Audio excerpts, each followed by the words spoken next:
अचानक चक्कर आने का क्या है कारण? क्या आप भी हैं सिर घूमने से परेशान? हो जाइए सावधान, ना करें लापरवाही।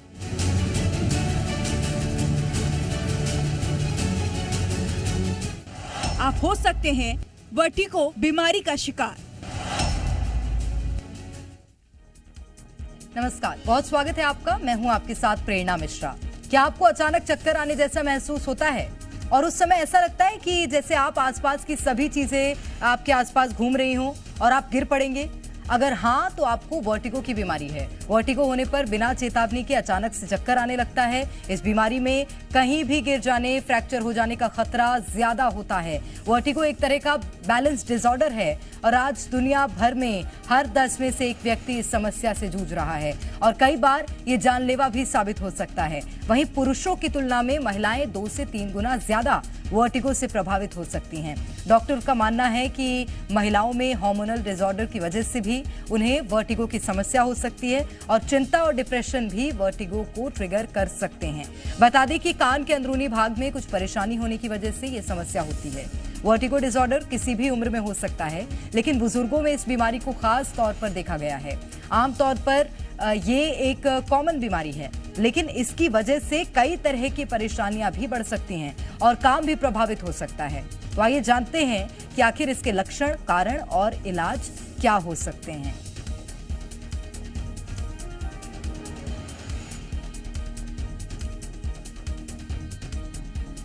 तो जिस तरह से अचानक चक्कर आने की समस्या कई लोगों में देखने को मिलती है और कान में समस्या होती है, ये तमाम ऐसी चीजें जो कि वर्टिगो का लक्षण होते हैं और इसी विषय पर आज हम चर्चा करेंगे। तो सर जो तेरा चकराए तो हमारी रिपोर्ट के पास आए।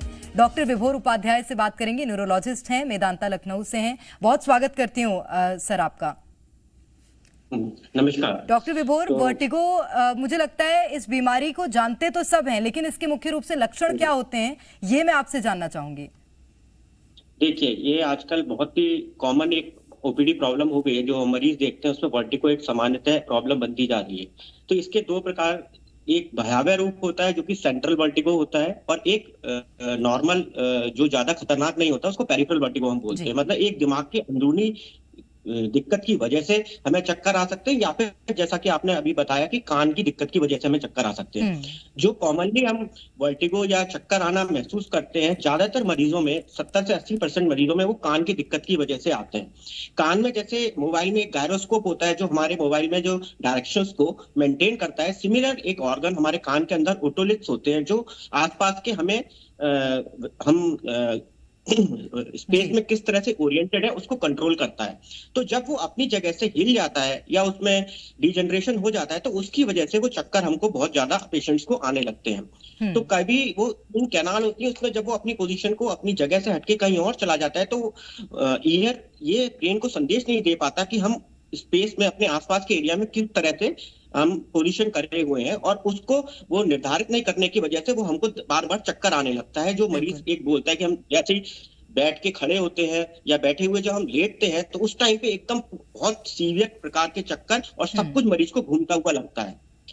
तो ये तो बहुत मोस्ट कॉमनली प्रकार का वर्टिगो है जो हम आए दिन मरीजों में देखते हैं, जो मोस्ट कॉमन भी होता है। सिमिलरली सेंट्रल वर्टिगो एक परेशानी होती है जो ब्रेन के कुछ हिस्से से उत्पन्न होती है, जो कि हम मोस्टली जो इसमें सबसे भयावह चीज होती है वो है पोस्टीरियर सर्कुलेशन स्ट्रोक, एक प्रकार का लकवा। तो उस केस में भी मरीज को एकदम से चक्कर आने लगते हैं और वो चलने में लड़खड़ाहट हो जाती है उसकी वजह से।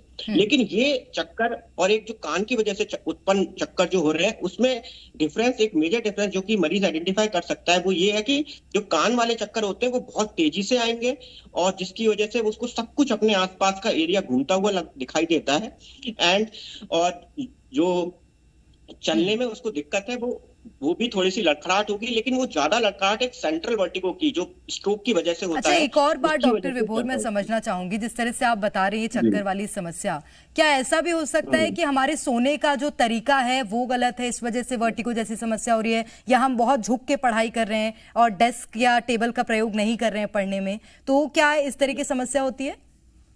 यस एग्जैक्टली, जो मोस्ट कॉमन पेरिफेरल वर्टिगो है जो कान की वजह से होता है, तो हमारे गलत पोस्चर की वजह से या अचानक से कुछ एक्टिविटी जिसमें हमने झटके से एकदम झुक गए या गलत पोस्चर में बैठ के बहुत लंबे टाइम तक पढ़ाई कर रहे हैं, या फिर एकदम से अचानक से किसी खेल कूद में हमारे को झटका लगा और कान में वो ऑर्गन जो मैंने बताया वो अपनी जगह से हिल गया, तो वो ओरिएंटेशन एकदम से ब्रेन को गलत जाता है कि हम किस तरह से स्पेस में ओरिएंटेड है, और वो चक्कर के रूप में हमको दिमाग मैसेज देता रहता है कि अब वो सेंस नहीं कर पा रहा हम किस तरह से बैठे। तो डेफिनेटली हमको अपनी लाइफस्टाइल जो एक अच्छी लाइफस्टाइल रखनी पड़ेगी, प्रॉपर पोस्चर में पढ़ना है, और स्पेसिफिकली जो आपने कभी पहले भी अच्छी चीज बताई कि ये वृद्ध लोगों में बीमारी ज्यादा देखी जाती है। तो इसमें क्या होता है, जब वो ये ऑर्गन धीमे धीमे डिजेनरेट होने लगता है एजिंग के साथ, जैसे आंख की रोशनी कम होती है, सुनाई देने की शक्ति कम होती है, उसी प्रकार से ये ऑर्गन भी धीमे धीमे डिजेनरेट होता है। तो उन पेशेंट्स को भी चक्कर की परेशानी कुछ वृद्ध लोगों में ये आने लगती है। और एक मिनरेस डिजीज करके होती है जिसमें 3 चीजें यूजली ओल्ड एज पेशेंट्स में मिलती है, और 3 चीजें मुख्यतः देखी जाती हैं: चक्कर आना, तेज आवाज सुनाई देना, जो हल्की सी आवाज भी पेशेंट को बहुत तेजी से सुनाई देगी, और जिसे टिनाइटस बोलते हैं, ये आवाज सुनाई देती रहती है और सुनने की क्षमता थोड़ी कम हो जाती है। तो ये ट्रायड होता है: चक्कर आना, सुनने की शक्ति कम होना, और की टिनाइटस की आवाज आना। ये मिनरेस डिजीज को के लक्षण होते हैं जो कि यूजली ओल्ड एज में देखा जाता है। बिल्कुल। एक और बात है, क्योंकि मैंने सोने का तरीका इसलिए पूछा था क्योंकि इससे एक और समस्या होती है, वो है सर्वाइकल की। क्या सर्वाइकल और वर्टिगो एक ही होते हैं या दोनों में कुछ अंतर होता है? हाँ, बहुत अच्छा क्वेश्चन पूछा आपने, जो कि हम लोग यूजली इसको एक ही समस्या मान लेते हैं। सर्वाइकल स्पॉन्डिलोसिस यूजली जो हमारे गर्दन का पिछला हिस्सा होता है, इसमें कुछ डिजेनरेटिव चेंजेस होने की वजह से जो नसें हमारे हाथों में या पैरों में निकलती हैं पावर देने के लिए, उसमें कभी कभी थोड़ा सा सूजन आ जाती है दबाव की वजह से। तो वो जब ये सब कुछ कनेक्टेड है, जो हाथ नसें वो ऊपर भी जा रही है, तो थोड़ा सा उनमें सूजन की वजह से पेशेंट को लगता है कि जब वो उठता बैठता है तो चक्कर आ जाते हैं। पर जो क्लासिकल वर्टिगो जिसकी हम आज बात कर रहे हैं, वो स्पॉन्डिलोसिस से अलग है, वो उससे हम उसके साथ उसको रिलेट नहीं कर सकते। पर हाँ, अमूमन कुछ मरीजों को, स्पॉन्डिलोसिस के मरीजों को उठने बैठने में उस तनाव की वजह से चक्कर महसूस होते हैं। बिल्कुल डॉक्टर, एक और समस्या बहुत कॉमन है आजकल, माइग्रेन की। लोगों को सर में लेफ्ट साइड पेन होता है, क्या ये भी कारण होता है कि वर्टिगो जैसी समस्या हो सकती है? ये बहुत अच्छा क्वेश्चन पूछा, जो कि आमतौर लोगों को नहीं पता है, जिसको वेस्टिबुलर माइग्रेन नाम की भी एक बीमारी है। जैसे कि माइग्रेन में आप सबके दिमाग में एक ही ख्याल आता होगा कि तेज सिर दर्द होना, आधे सिर में दर्द होना या पूरे सिर में दर्द होना, उसके साथ उल्टी या उल्टी जैसा लगना। लेकिन वेस्टिबुलर माइग्रेन एक डायग्नोसिस है जो कि लोग पकड़ नहीं पाते, कई बार अच्छे डॉक्टर भी मिस कर जाते हैं। उसका रीजन ये है कि मरीज को सिर्फ क्षणिक भर चक्कर आते हैं और उसको सिर दर्द नहीं होता, उल्टी नहीं लगती, ना ही उसको कुछ और सिम्टम फोटोफोबिया, फोनोफोबिया होता है। तो उस केस में उसका इलाज वही है जो माइग्रेन में हम ट्रीटमेंट देते हैं, और उससे मरीज एकदम सही हो सकता है। तो एक सही डॉक्टर से परामर्श करके उस बीमारी को आइडेंटिफाई किया जा सकता है। और कभी कभी अगर हमें यूजुअल ट्रीटमेंट से हमारे चक्करों को आराम नहीं मिल रहा है, तो हमको वेस्टिबुलर माइग्रेन, जो कि आपने बहुत अच्छा क्वेश्चन पूछा, को आइडेंटिफाई करके उसका पूर्णतः ट्रीटमेंट उपलब्ध है और हमें लेना चाहिए ऐसे मरीजों को। बिल्कुल। और एक आजकल बहुत कॉमन चीज हो गई है कि हमारे लाइफस्टाइल में बहुत परिवर्तन आ गया है। हमारा सोने का रूटीन, उठने का रूटीन, इसी के साथ हम आजकल बहुत सी ऐसी चीजों का सेवन कर रहे हैं जो कि शायद हमें नहीं करनी चाहिए। वो स्वास्थ्य लाभ के दृष्टिकोण से देखा जाए तो अच्छी नहीं है। ऐसी चीजें भी क्या वर्टिगो को जन्म देती हैं, जैसे स्मोकिंग करना, ड्रिंक करना, या सोने का जो रूटीन है वो बिगाड़ देना? डेफिनेटली डायरेक्टली अगर हम बोले कि वर्टिगो को ये बढ़ाती है, ऐसा हम नहीं कह सकते, लेकिन डेफिनेटली जितनी भी लाइफस्टाइल प्रॉब्लम्स हैं, जो हमारी लाइफस्टाइल मॉडिफिकेशन हम खराब कर लेते हैं, उन सब चीजों से जो डिजीजेज है वो एग्रीवेट तो होती हैं। पर से हम ये बोले कि डायरेक्ट स्मोकिंग वर्टिगो बढ़ाएगा, ऐसा नहीं है। लेकिन डेफिनेटली अगर आप गलत टाइम पे सोएंगे, ठीक से नहीं सोएंगे, पोस्चर सही नहीं रहेगा, आप गलत लेट उठेंगे, तो वो पोस्चर और सारी लाइफस्टाइल डिजीजेस इन सब चीज को एग्रीवेट कर सकते हैं, जैसे स्मोकिंग, अल्कोहल, टोबैको च्यूइंग। तो ओवरऑल ये ऐसी चीजें हैं जिनके हार्मफुल प्रभाव हर बीमारी के ऊपर, सिमिलरली वर्टिगो के ऊपर भी पड़ते हैं। बिल्कुल। डॉक्टर विभोर, कई समस्याएं ऐसी होती हैं, जैसे माइग्रेन जैसी समस्या, आमतौर पर क्योंकि हम लोग तो नहीं है डॉक्टर, तो हम यही कहते हैं कि ये समस्याएं ठीक नहीं होती हैं। क्या वर्टिगो भी उनमें से एक है जिसको ऐसा कहा जाता है कि लाइफ टाइम तक आपके साथ रहेंगी, बस रूटीन सुधारना है आपको? नहीं, सिर्फ कुछ ही वर्टिगो एक ब्रॉड टर्म है, उसके अंदर बहुत सारी बीमारियां, जो वर्टिगो एक सिम्टम है बेसिकली, मतलब चक्कर आना, लेकिन उसके अंदर बहुत सारी बीमारियां आती हैं। तो उसमें से 60 to 70% बीमारियां, जैसे जो मैंने बोला वो ऑर्गन अपनी जगह से हिल गया, जो कि गायरोस्कोप का काम करता है, तो उसको हम एक मैनोवर बोलते हैं। उसको मैनोवर करने से एप्लीज मैनोवर बोलता है। अगर वो अपनी जगह से हिल गया है तो उसका एक सर्टेन वे में गर्दन को, मरीज की गर्दन को एक पर्टिकुलर डायरेक्शन में हिला के उसको रिपोजिशन करके हम ये माइग्रेन पूरी तरह से बिना किसी दवाई के भी सही कर सकते हैं। तो दवाई लेने की भी जरूरत नहीं है। तो ये लाइफ लॉन्ग वाली, जैसे मैंने एक मिनरेस डिजीज बताई, वो एक ऐसी बीमारी है हाँ जिसमें आपको लाइफ लॉन्ग या लंबा ट्रीटमेंट लेना पड़ेगा। लेकिन ज्यादातर वर्टिगो प्रॉब्लम्स जो है वो आप अपना ये जैसे मैंने बताया बीपीपीवी, बेनाइन पोजिशनल पेरिफेरल वर्टिगो होता है, उसको एक पोजीशन एप्लीज मैनोवर से ठीक किया जा सकता है।